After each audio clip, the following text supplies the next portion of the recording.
So we continue with the talk on the platform Sutra of the sixth patriarch Yuan.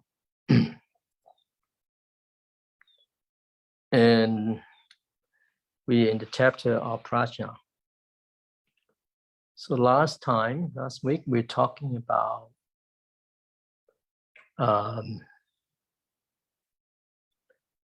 different mindsets. And of course, we talk about this supreme vehicle, the Mahayana vehicle, and so on.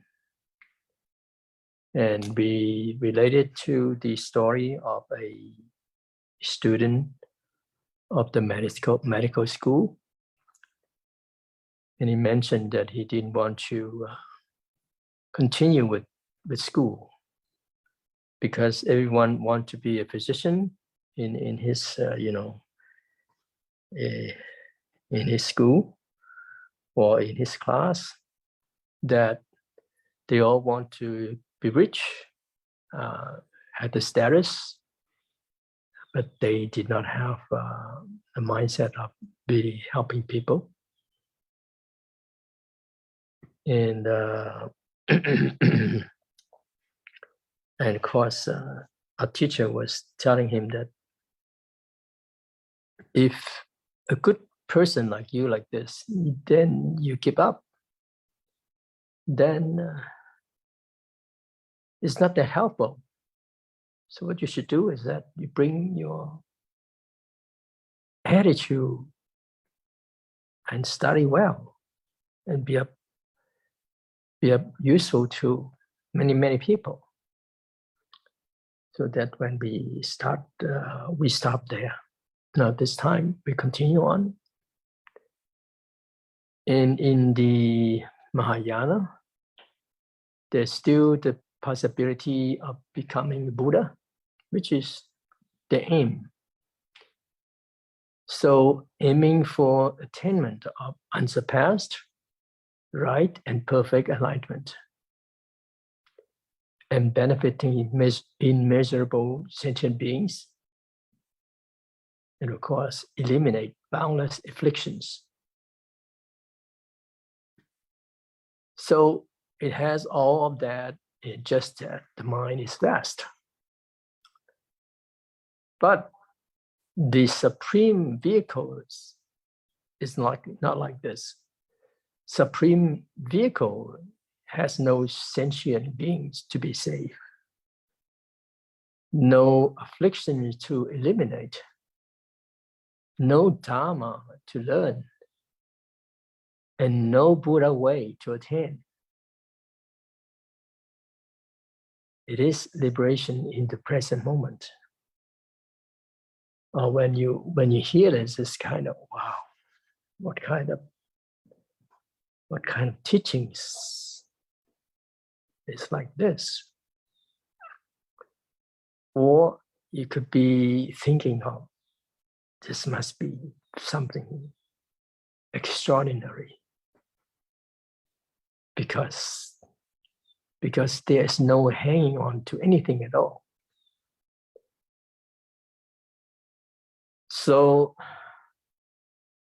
in the Diamond Sutra it says, the Bodhisattva, however, does not regard any Dharma as a separate self, a separate entity, a separate existence, or a separate sub-object. The Bodhisattva is actively engaged in saving sentient beings, but in their mind, there's no notion of saving anyone. So from the perspective of someone in the highest vehicle or the supreme vehicle, one's affliction are severed. Affliction and enlightenment are not distinct.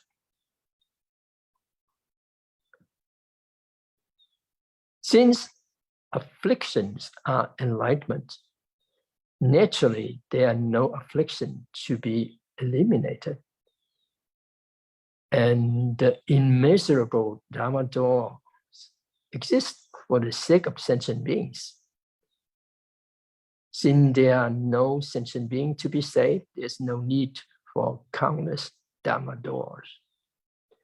Now I'm talking about this, referring to, again, the supreme vehicle. So since Bodhisattva has saved all sentient beings, they do not feel that any sentient being has been saved. They understand the so-called immeasurable Dharma doors as from the Four Great Vows, but they do not feel that they have saved sentient beings through those immeasurable Dharma doors. And people who follow the path of Mahayana will ultimately become Buddhas. But those in the highest vehicle have no Buddha to become. So we see the differences right there. They don't seek to become Buddhas even after attaining Buddhahood. They continue to manifest in the world, appearing as bodhisattvas, sravakas, human, heavenly beings, and even hell beings, just to benefit the sentient beings. So let's introduce Mahayana and Supreme Vehicle from another perspective. So the previous one that we talk about is from the perspective of capacity of the mind. Is the mind of Mahayana large? It is indeed large. But the mind of the Supreme Vehicle, is it large also? Well, to say it is not large is incorrect. The mind of the Mahayana being large is not a problem, but the mind of the Supreme Vehicle is both large and without measure. If there was still some measure or limit to the mind, that would not be infinite. The mind of the Supreme Vehicle is limitless and cannot be described as large or not large. It transcends this concept of size and is therefore the Supreme Vehicle. In the methods of cultivation and realization in Mahayana, there is a sequence and hierarchical levels. Thus, Mahayana Buddhism has the 3 grams and 10 grams and 52 bodhisattva stages of attainment. Well, for you, maybe it's something new when you hear this. From the initial generation of bodhicitta, which is the Bodhi mind, to the attainment of Buddhahood, one goes through 52 stages, gradually progressing step by step. The methods and results attained are different at each stage. So to reach Buddhahood, one must go through the 3 Asankhya kalpas. What do you know? What do we know about this Asankhya kalpas? when is the first Sankalpa, and when is the completion of the second, and then when is the completion of the third. And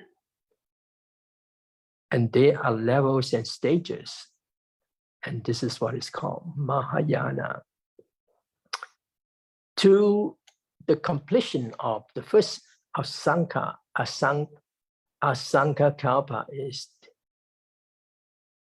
is the ultimate stage of the third ground.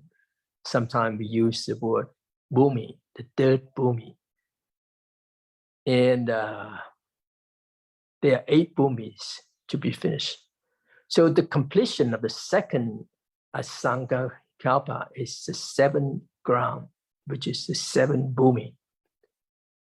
And the completion of the third Asankalpa is the moment before Buddhahood. And although for the completion of the third one, it is just a single thought before Buddhahood,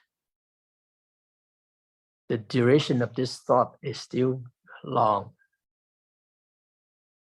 We know of the great Bodhisattva like Avalokitesvara, Manjusri, and Samattabhata.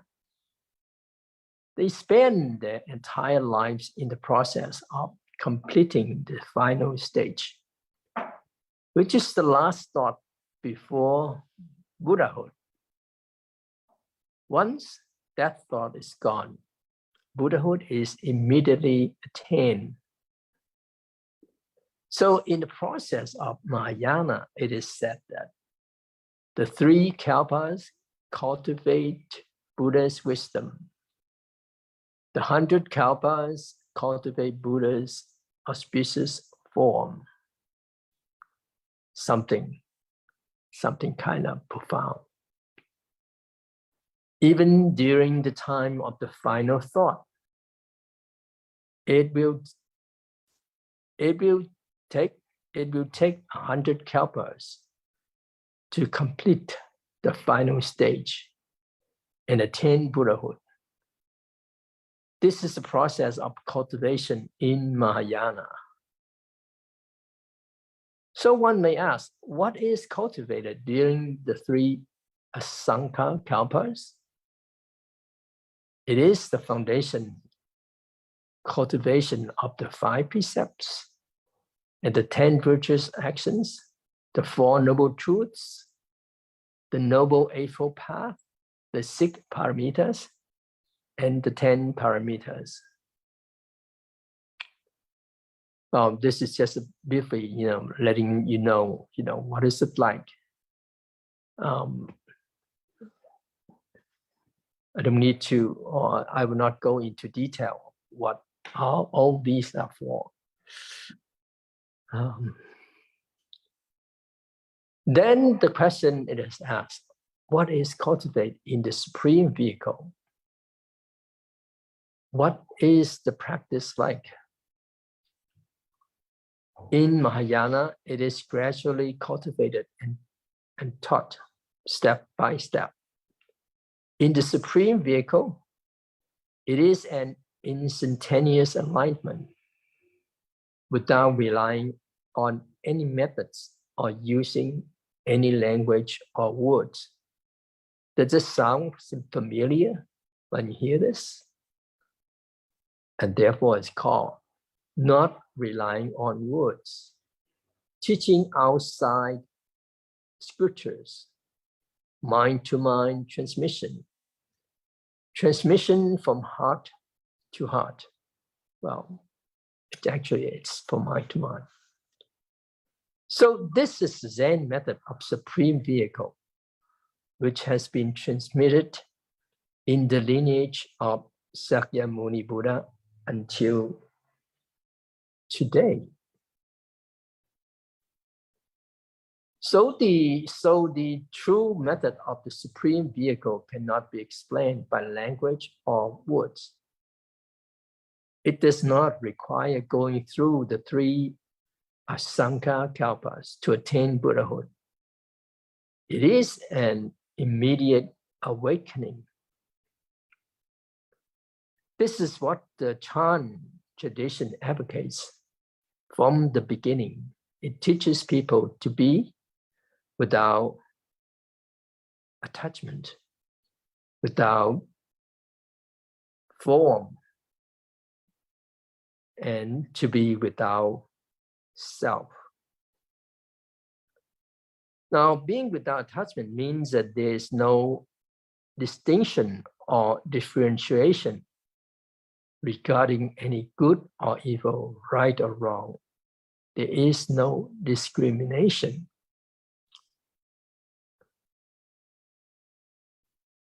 Being without form, referring to without characteristic, means regardless of the mental or physical activities, or the social and natural phenomena in the environment, all these phenomena are in the state of constant change and motion. They have no fixed characteristics, no true inherent nature. Since there are no characteristics, is it worth our worry or concern? It becomes a state of non-attachment. And non-attachment means that your self-centeredness does not exist. At this time, liberation is attained from the self. Freedom is gained, and this is enlightenment. It is also called seeing one's true nature, seeing Buddha nature, or seeing the original face that has existed since the beginning. And this is also called immediate awakening or sudden enlightenment and becoming a Buddha. The manifestation of this original face is, in fact, inseparable from the Buddha. The mind of sentient beings, Buddhas, and every individuals are the same. There is no difference between mind, Buddha, and sentient beings. Now, upon hearing this, I think maybe you are thinking of, wow, this is so difficult really to fathom. It's the same. Buddha, mind, and sentient beings. This is our original face, which is also the original face of the Buddha. When it reaches this state, it is called immediate awakening or sudden enlightenment, or becoming a Buddha. So in the text, it says that if a person hears this explanation of the Diamond Sutra, his mind will open forth in enlightened understanding.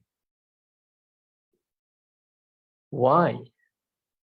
The most important teachings in the Diamond Sutra from the perspective of the Platform Sutra is the concept of non-abiding and non-form.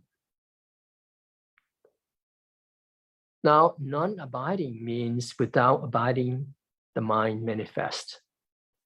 This is like, now this saying of without abiding, the mind manifests. Actually, it's from a Diamond Sutra that says, and non-form means there's no self, no person, no sentient beings, and no lifespans. Now, again, this is the teaching from the Diamond Sutra.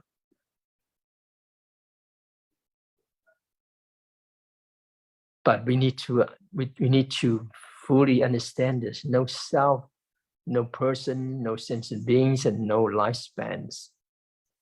It's because of what?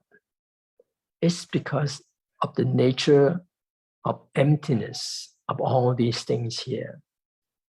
It doesn't mean that the form does not exist. It doesn't mean that the person disappears. It doesn't mean that sentient being disappear. It just means that it's nature. Their nature are emptiness. Emptiness in nature.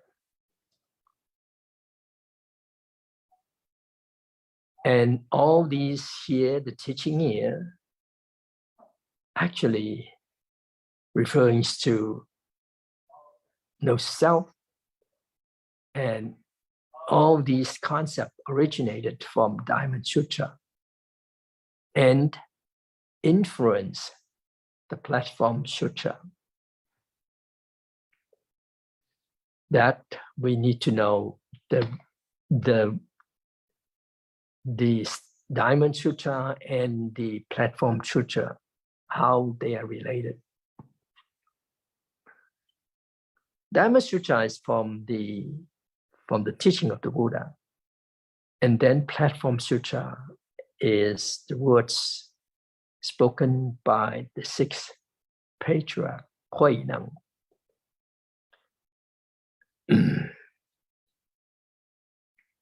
So in the Diamond Sutra talks about liberating all sentient beings without any sentient beings actually attaining liberation. This concept is essentially the concept of no form or non-form. So again, the question may raise, does the highest form of practice have any methods for cultivation? Right? The question is like this. No, it tells you not to be attached to the present moment, not to be attached to the body, mind, world, and environment. In that present moment, your true nature is revealed, and that is called immediate enlightenment and becoming a Buddha. This is referred to as the opening of the mind and the resolution of thoughts. So do you need to go through the three great eons of the Bodhisattva path? No, you don't need. That's why it's called the highest form of practice. So question here, do you want to learn non-abiding, non-form, and non-self that we just mentioned? Some people ask, what does the Diamond Sutra say? What does the Platform Sutra say? What does Zen Buddhism say? It says immediate enlightenment and becoming a Buddha. Since the time of Sakyamuni Buddha, again, the question is, since the time of Sakyamuni Buddha, how many people have achieved immediate enlightenment and become Buddhas?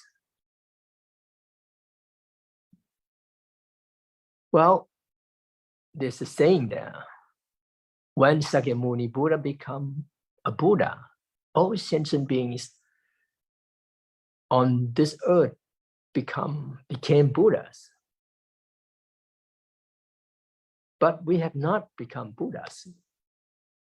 Sakyamuni Buddha saw that all sentient beings had become Buddhas because he saw that all sentient beings and Buddhas are inseparable and not different.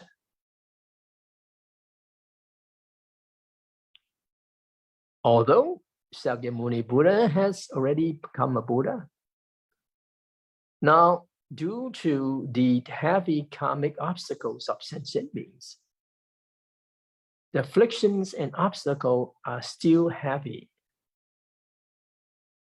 Although we know we should be non-form, we are still in the realm of form. Even though we hear that we should not be attached, we are still attached. The highest form of practice sounds very nice and tempting, but we may not be able to use it. But then again, yes, we may. We believe that the highest form of practice is something we can use as long as we can reduce our discriminatory mind and attachments. Gradually, the sudden enlightenment may happen, in one morning when you wake up, or one day when something happens, say birds flying by and dropped something on your head. It's possible that all of a sudden you get enlightened. And this is what happens when we relate it to many of the chant story, that someone get enlightened instantaneously. But the practice for us is that we need to constantly reduce our attachments and constantly remind ourselves to be non-abiding and no form, and still need to make efforts. Eventually, we will attain enlightenment. To cultivate the highest form of practice with the mind of Mahayana, we must consider others in everything we do. Consider the welfare of all beings. This is Mahayana. Then we should practice the most skillful means, which is non-form. Since we should consider all beings, and after considering, we should not be attached. This is the highest form of practice. So first of all is the mindset of Mahayana. And then not attaching to all these. Then this is the highest form of practice.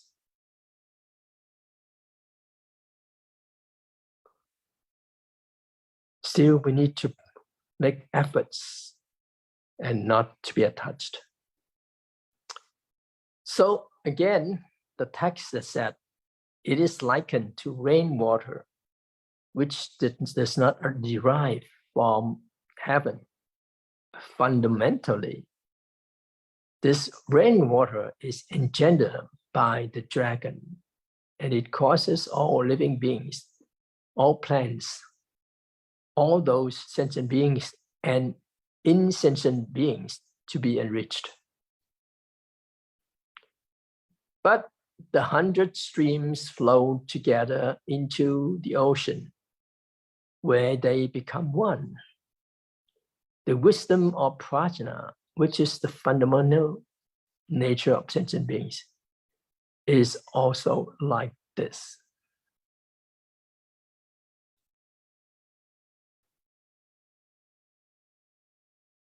This means what? This means that Buddhist teachings like Diamond Sutra are not easily accepted by people with lower spiritual capacity and can even be harmful to them.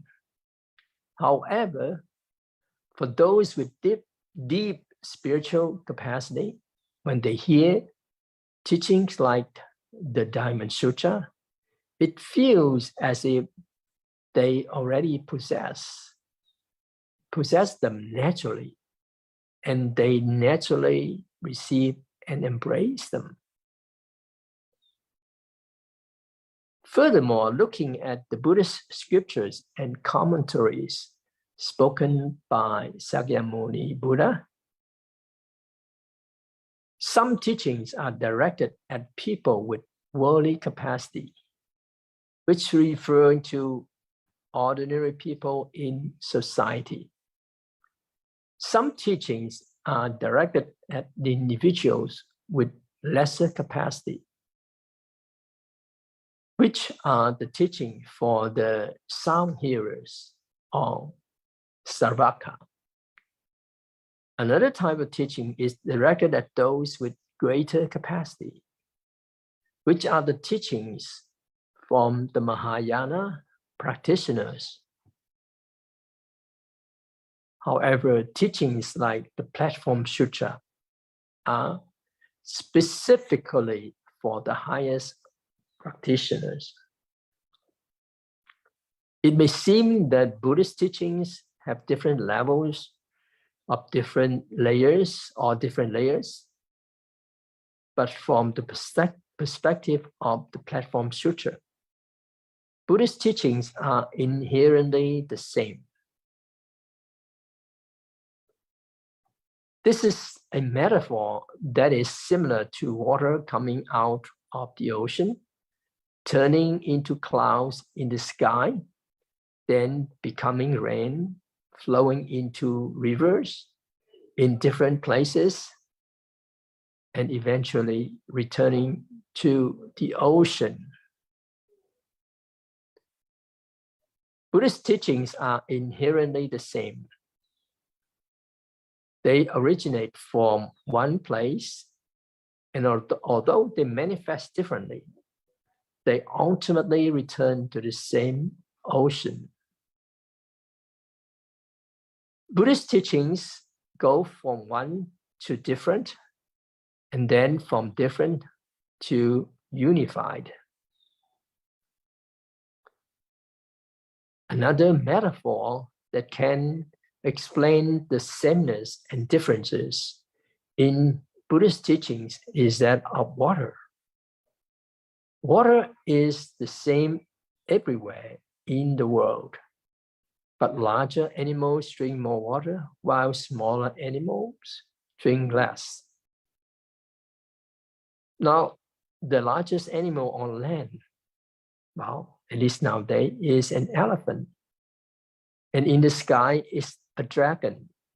The smallest flying animal in the sky is smaller than a mosquito.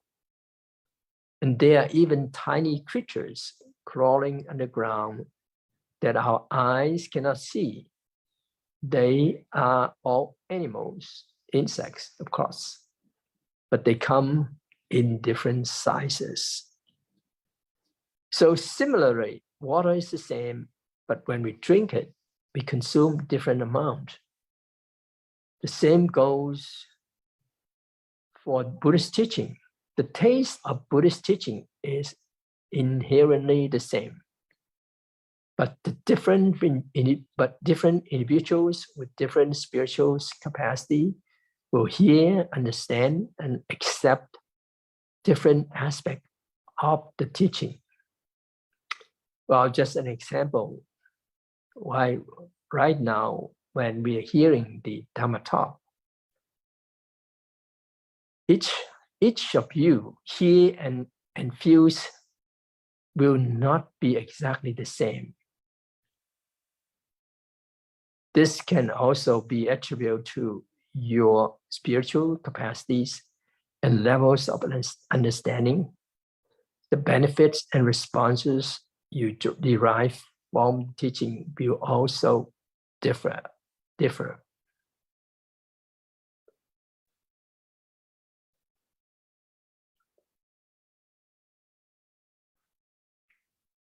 So the text says that the wisdom of prajna, which is which is the fundamental nature of emptiness, is also like this. And this is an explanation and summary of the principle discussed earlier in the Platform Sutra. It is mentioned that the wisdom of prajna is exactly the same as the water in the vast ocean. This means that no sentient beings lack Buddha nature, prajna nature, or wisdom. However, some individuals have already manifested their wisdom, or we can say that they have discovered wisdom. For some people, the wisdom is still hidden within their affliction, and they have not yet realized it. Some have glimpses of a little wisdom, while others have realized a greater amount of wisdom. Of course, someone like the Buddha has great wisdom, and all his wisdom is fully manifested. Using the previous metaphor, larger animals drink more water, while smaller animals drink less. So it is said that the Dragon King of the 4 seas can drink all the water in the 4 great oceans. It has such a great capacity, which means that the Dragon King's belly can hold the water of the 4 great oceans. This is the supernatural power of the Dragon King. However, a small dragon may not be able to do this, and ordinary small animals certainly cannot. The great Dragon King is a metaphor for Buddha, while the small dragon represents bodhisattvas or arhats, and even smaller animals represents the limited wisdom perceived by those of lower capacity. Some animals may not even know about water, just like ordinary beings may not be aware of their own wisdom.